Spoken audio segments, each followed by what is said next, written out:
tasks or some things that I needed to do that I didn't get done. And so I feel a big sense of emptiness as I wrap up my day, and I sort of want a dopamine hit.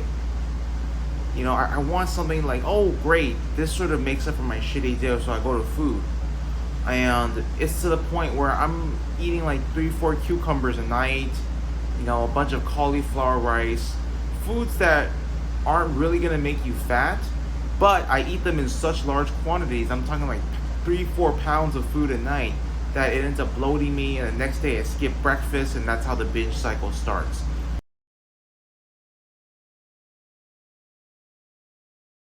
The first thing I want to talk about was why I failed before.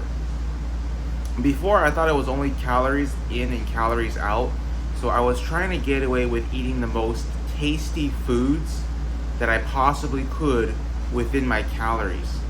I used a lot of artificial sweeteners, I used a lot of seasoning, I used a lot of diet hacks such as sugar-free syrup and Greg Doucette's recipes, and that ended up backfiring on me because the food tasted too good to the point that I had to I didn't have enough willpower to stop myself and put the fork down.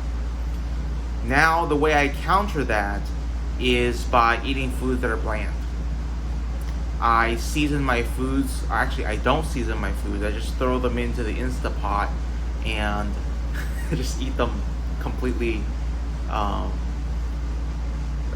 seasonless. And then, so that's how I avoid that. The second mistake I was making was I was having I didn't weigh myself. I was too scared to weigh myself. I kind of wanted to assume that I was going in the right direction based in the mirror, but not anymore. I'm going to be religious about weighing yourself. And I've sort of realized at this point that weighing yourself every single day will cause you to lose weight. Eventually, you're going to get sick and tired of seeing the same number on the scale over and over again, and you're going to make the changes necessary in order to lose weight. Now I'm going to talk about emotional eating.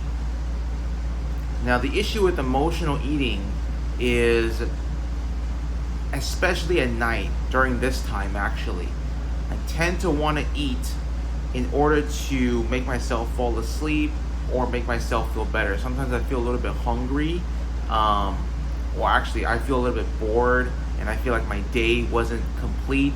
There were some tasks or some things that I needed to do that I didn't get done, and so I feel a big sense of emptiness as I wrap up my day, and I sort of want a dopamine hit.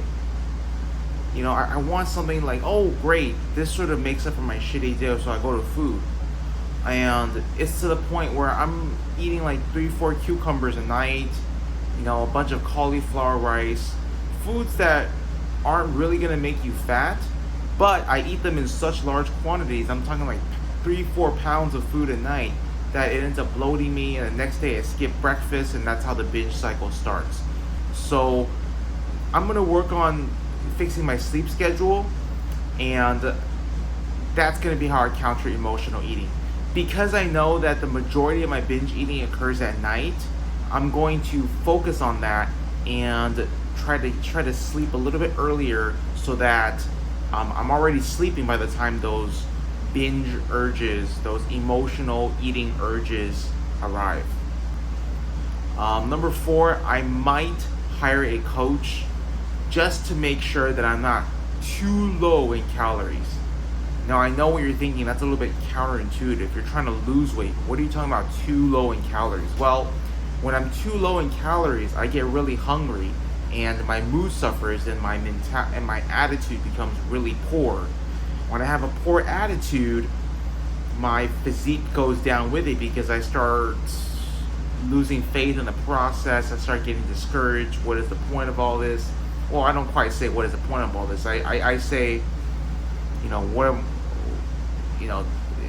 maybe just a little bit. Like, my willpower decreases when my attitude goes down, when my optimism diminishes. So I might hire a coach to make sure that my diet is in place. I might hire a coach to have an objective view that I'm still making progress. I am not going to hire a coach to keep me accountable though. Or I'm not going to hire a coach to give me the willpower that I have, because as far as willpower and sticking to the diet, that's something that only I can do. As the old saying goes, you can take a horse to water, but you can't make it drink.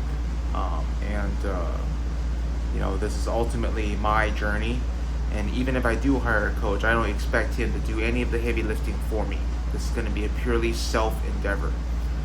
So I've already shown you guys my physique, but I'm currently 170 pounds, 170 pounds, and my goal is to get to under 155. So you guys come along with me on this journey. I will share every fruit of applicable knowledge that I accrue in this journey, and I hope that you guys will take something away from this. There are enough fat people on this world. We can do it.